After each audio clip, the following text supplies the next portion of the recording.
Hello, I'm David Trickey. I'm a consultant clinical psychologist specialising in working with traumatically bereaved children, young people and their families, and I'm co-director of the UK Trauma Council. I'd like to say a little bit about how you can use measures within your work with traumatically bereaved children and young people. Now, I want to say a few things first about measures and what they are and why we think they're useful.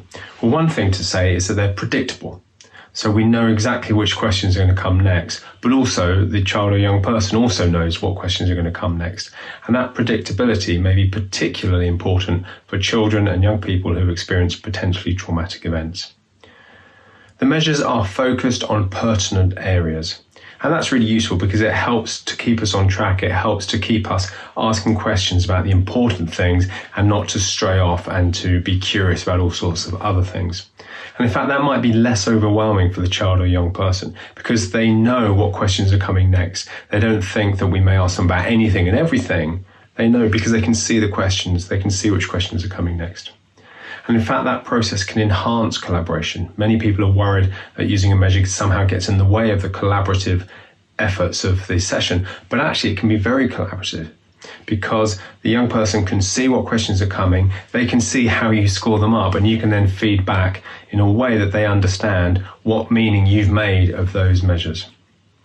Now, sometimes using these measures can be very normalizing for the child or young person because suddenly they realize that others have the same sorts of problems. So they may be sat there thinking they're the only ones that have these vivid, intrusive images of what's happened. And then in one of the questions, there may be a few questions about that. And they suddenly realize that this might be a common phenomenon that they're experiencing.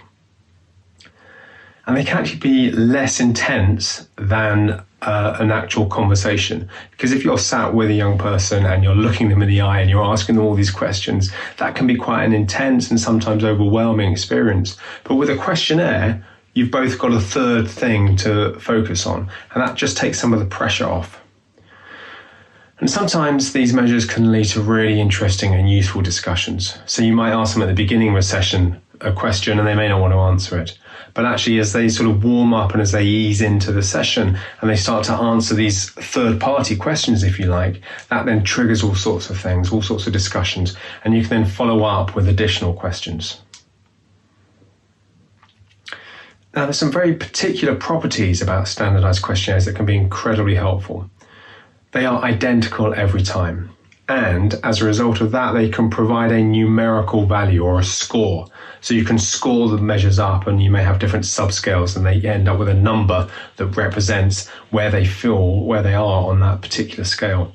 Now, that can be really helpful, but don't get too preoccupied with where the number actually is and what the number actually means, because these measures are not very, very precise. So just take it as a rough ballpark idea of where their particular difficulties lie. And because they're the same and because you end up with a number, this allows comparisons. It allows you to compare this young person's score with other young people of the same age. And that can give you a real added meaning to what that score means. You know, how high is this score compared to other children and young people of their age? But it also allows you to compare this score over time for the same young person. So you might see them at the beginning of your work with them and they score a particular score. And then weeks later, you can do the questionnaire again and they end up with a different score. Now, are things getting worse? This questionnaire can help us to identify when things are getting worse, but they can also track change in a positive direction as well. And also this score can be really helpful when communicating with other professionals and other services. They immediately give an impression of how severe a young person's difficulties are in a way that the other services can often understand. Now, how do you choose which questionnaire you're going to use? Well, you go back to your formulation. What does your formulation suggest might be the problem here? Or what does your formulation suggest you need to know more about? And then you'll pick the questionnaire based on that. And then, of course, the scores from the questionnaire and the answers to the questionnaire feed back into formulation. So you end up with quite a circular process of formulation and questionnaire choice. Now, let me tell you about some questionnaires, and these are questionnaires that we've recommended for this particular group of traumatically bereaved children and young people. There are other questionnaires that you might use or you might be interested in, but these are ones that we think you might find particularly interesting.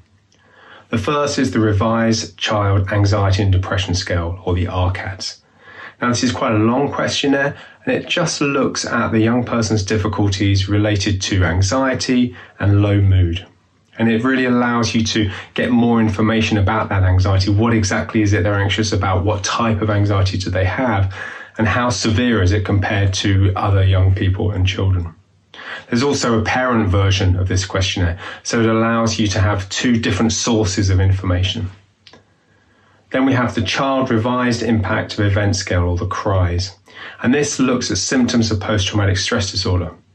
One of the things that's nice about this questionnaire is it's very short, it's just 8 items, and it really focuses in on those core elements of post-traumatic stress disorder. The intrusion, how often do they think about the event when they don't really want to? How much does it intrude into their consciousness? And avoidance, how effortful are their attempts at pushing that image away or that thought away? And then the Child Post-Traumatic Cognitions Inventory, or the CPT-CI.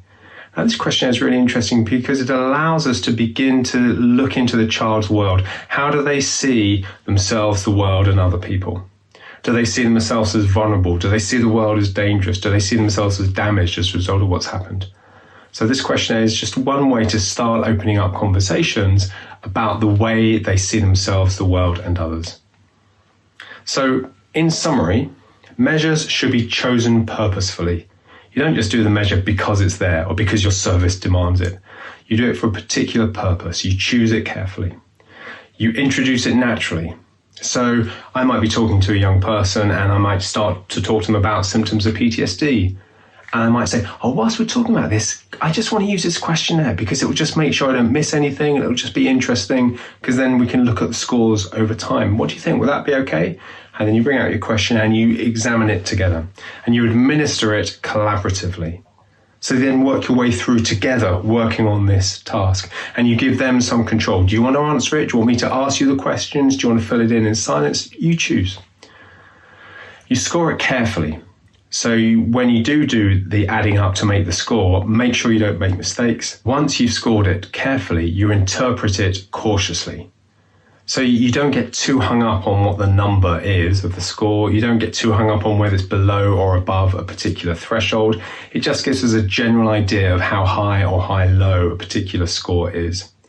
And then really importantly, we check it tentatively with the child or young person. So we say something like, the questionnaire thinks that you're a bit worse or thinks that things are a bit worse than they were last week. What do you think? Does that fit with your experience?